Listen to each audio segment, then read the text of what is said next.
আসসালামু আলাইকুম। খুবই মুখরোচক দেশি মুরগি আলু দিয়ে লাল ঝোল অনেক বেশি মজার হয়। এই রান্নাটা কিন্তু খুবই সহজ আর খেতে কিন্তু দুর্দান্ত হয়।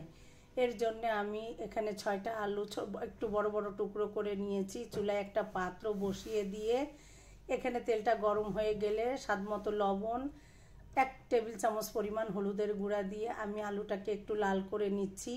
আর আমি গোশততে আলু দেওয়ার ক্ষেত্রে কিন্তু সবসময় এভাবে একটু ভেজে নিয়ে দিই, তাহলে কিন্তু আলুটা খেতে অনেক বেশি মজার হয়। আর গোশের থেকে কিন্তু আলু ঝোলটা আগেই শেষ হয়ে যায়, এতটাই মজার হয় এভাবে আলুটা ভেজে তরকারিতে দিলে। আমি এবার আলুটা প্রায় 5 থেকে 7 মিনিট এপিট করে ভেজে তুলে নিলাম। তুলে নিয়ে আমি ওই তেলের ভিতরেই দিয়ে দিচ্ছি পেঁয়াজ বাটা। আমি কিন্তু আজকে মুরগিটা পেঁয়াজ বাটা দিয়ে রান্না করব। আর এখানে কিন্তু আমি একবারেই তেলটা দিয়েছি, প্রায় হাফ কাপ পরিমাণ তেল দিয়েছি। দিয়ে এখানে হাফ কাপ পরিমাণ পেঁয়াজ বাটা, 2 টেবিল চামচ পরিমাণ আদা রসুন বাটা, লাল মরিচের গুঁড়া, হলুদের গুঁড়া 1 টেবিল চামচ পরিমাণ, ধনিয়ার গুঁড়া, আর দিয়ে দিলাম ভাজা জিরার গুঁড়া 1 টেবিল চামচ পরিমাণ দিয়ে খুব ভালো করে মশলাটাকে কষিয়ে নিয়েছি। স্বাদ মতো লবণও দিয়েছি। অল্প অল্প পানি দিয়ে আমি মশলাটাকে কিন্তু একটু সময় নিয়ে ভেজে নিয়েছি। আর এখানে আমার একটা দেশি মুরগি আমি রেগুলার পিসের থেকে একটু বড় বড় পিস করেছিলাম। আর গলা গিলা মাথা কলিজা সহই কিন্তু আজকে মুরগিটা রান্না করব। আর এই মুরগিটা একটু আজকে ঝোল রান্না করব, যার কারণে আমি খুব ভালো করে কষিয়ে নিয়ে এখানে কিন্তু আমি পেঁয়াজ বাটাটা দিয়ে খুব ভালো করে সমস্ত মশলা সুন্দরভাবে কষিয়ে নিয়েছি।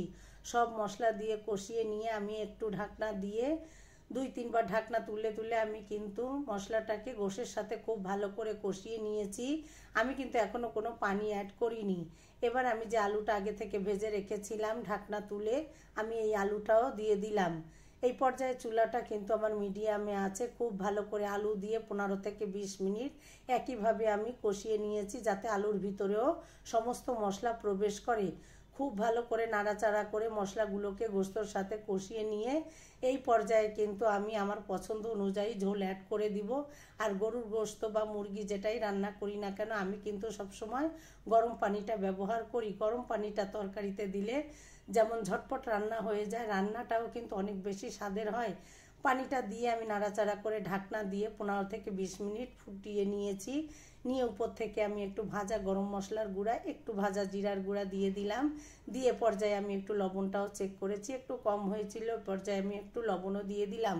দিয়ে চুলাটা অফ করে ঢাকনা দিয়ে রেখে দিয়েছিলাম উপরে তেলটা ফুটে আসা পর্যন্ত।